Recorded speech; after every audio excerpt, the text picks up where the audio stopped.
단백질을 과량으로 섭취하는 거는 우리 몸에 나쁜 영향을 줄 수 있죠. 단백질을 그 정도 먹으면 간에 무리가 가고 콩팥에 무리가 가는 거 아닌가요? 다 간질환이나 나중에 혈액 투석을 받는 건강을 위해서 최소한으로 요구되는 단백질 필요량은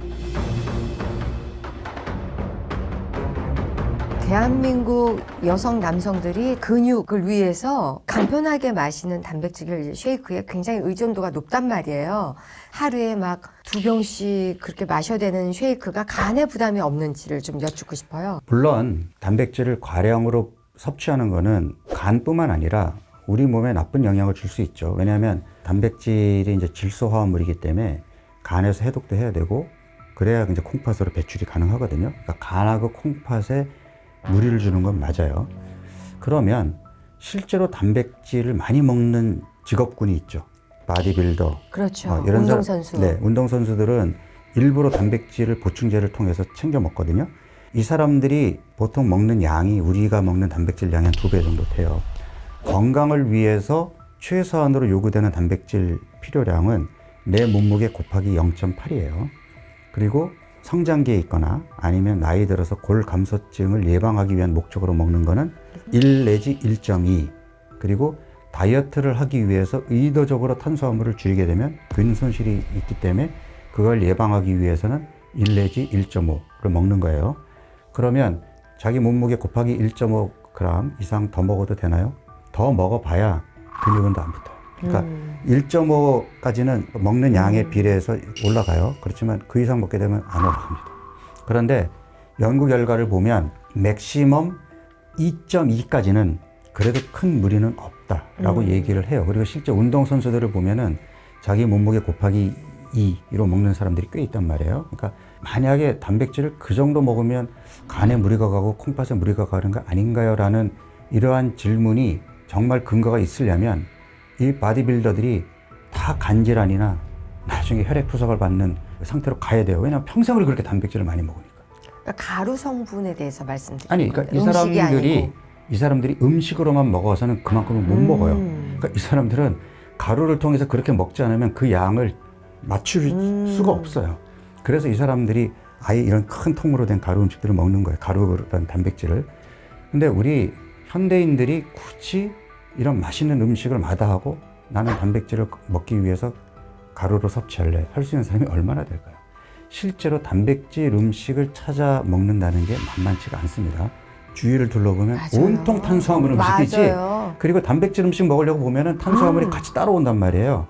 단백질 음식을 찾아 먹기 위해서 생선구이를 찾아 먹었지만 결국은 밥도 한 그릇 먹게 되고 그렇죠. 그 생선구이 한 개를 다 먹을 수 없단 말이에요. 그러니까 사람들이 나눠서 먹게 되니까 조금 아쉬운데 그럼 그 부족한 만큼을 보충제 형태로 먹으면 되는 거지.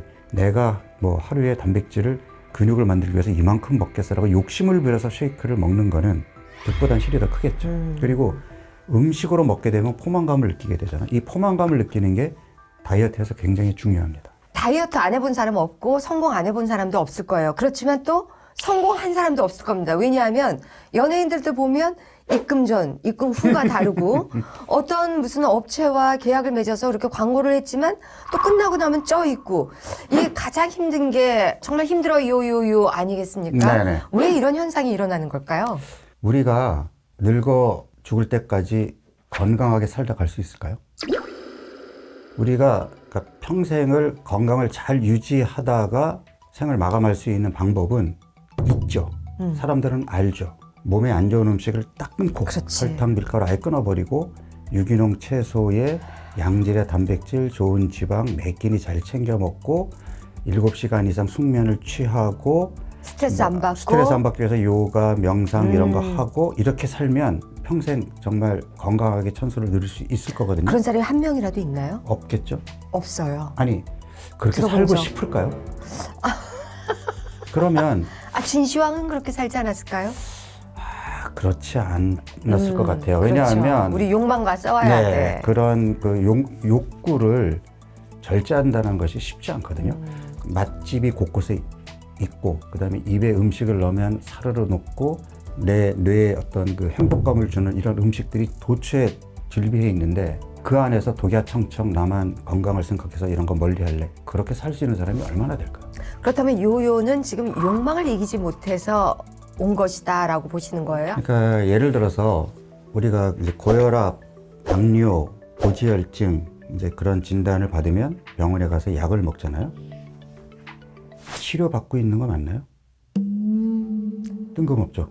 치료는 아니지만 이제 더 이상 나빠지지 않기 위해서 저도 고지혈증 약을 맞습니다. 먹고 있습니다. 네, 그러니까 이건 치료가 아니고 관리거든요. 그러니까 그냥 두면 합병증으로 가니까 합병증으로 가는 걸 최대한 늦추기 위해서 약을 먹는 거란 말이에요.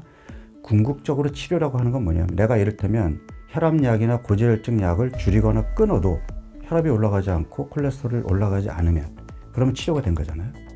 그럼 비만의 치료라는 게 가능할까요? 독한 관리일까요? 사람은 되더라고요. 그게. 아니, 독하게 마음 먹어서 체중이 돌아왔는데 네, 평생을 그렇게 독하게 살면 가능하겠죠. 네. 가능할까요?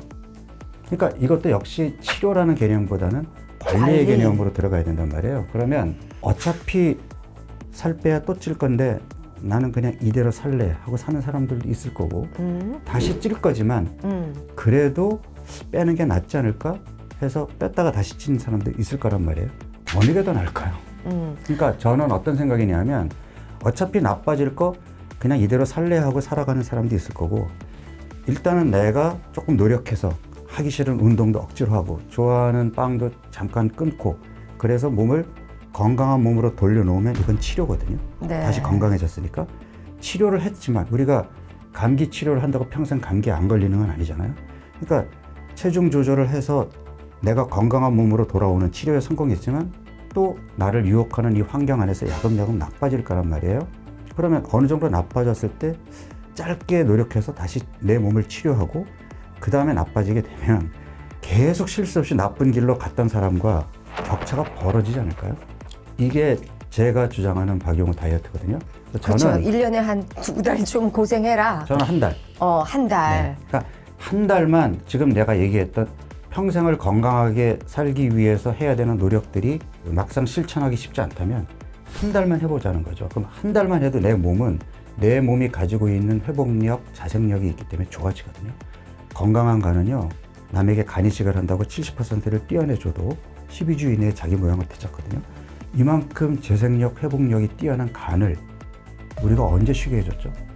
그러니까 술과 설탕만 끊어도 지방간에서 벗어날 수 있는데 한 달 정도만 술하고 설탕을 끊으면 간이 빠릿빠릿해지는데 굳이 안 해볼 이유가 있을까요? 우리가 볼 때는 박용호 원장님이 어떤 수련원 같은 게 필요하지 않을까. 우리가 이곳에서 살면서 한 달을 끊는다는 것도 독한 사람이나 할 수 있는 거고요. 그 전에 뭐 살이 찌는 것 같지도 않아요. 잘 쪄요. 제가 30대 후반까지 계속 체중이 늘었었거든요. 뭐 애주가인데다가 맛집 좋아하고 사람들이랑 어울리는 거 좋아하고 하다 보니까 배가 안 나올 수가 없잖아요. 그래서 제가 본격적으로 살을 뺀 게 미국에 유학을 갔을 때. 그래서 미국에서 살을 빼갖고 왔는데 또 쪘겠지. 네, 그러니까 저는 그 다음엔 어떻게 하냐면은 제 나름대로의 체중의 마지노선을 정해놓고 그 선에 도달하면 무조건 다시 다이어트에 돌입하는 저하고 거예요. 같군요. 네. 근데 그렇게 하기를 여러 차례 반복했다가 최근에 이제 제가 주장하는 내 몸 혁명 책에 나오는 4주 프로그램 있잖아요. 이 프로그램을 본격적으로 내 몸에 적용한 이후부터는 사실 그런 여유가 없어졌어요. 어허. 그렇지만 나는 그 체중에 도달하지 않아도 1년 중에 한 달은 다시 내 몸을 정화시키기 위해서 실천하겠다 하는 것을 지금 십수년째 꾸준히 하고 있거든요. 그럼 원장님, 한 달이면 됩니까? 1년에 한 달? 한 달이라는 기간은 사람들에게 미끼를 던져서 끌어오기에 적합한 달이라는 거죠. 네. 제가 해봐도 2달, 3달은 길어요. 근데 한 달은 다른 사람들도 그 정도면 나도 해볼 수 있을 것 같은데 하는 생각을 하게 만들거든요. 그래서 한 달을 해보잖아요. 몸이 막상 시작해서 해보니까 너무 달라지는 거예요. 그럼 한 달 후에 내가 한 달 동안 이제 하기 싫은 운동 일주일에 3번, 4번 했고 잠도 억지로 청해가지고 7시간 이상 잤단 말이에요. 몸이 정말 날아갈 것처럼 가볍고 이제 건강해짐을 느꼈는데 그 다음에 다시 예전 습관으로 돌아갈 수 있을까요? 물론 야금야금 나빠지긴 하겠지만 내가 이미 건강해졌기 때문에 이걸 지키고 싶은 욕심이 생긴단 말이에요. 그걸 원하는 겁니다.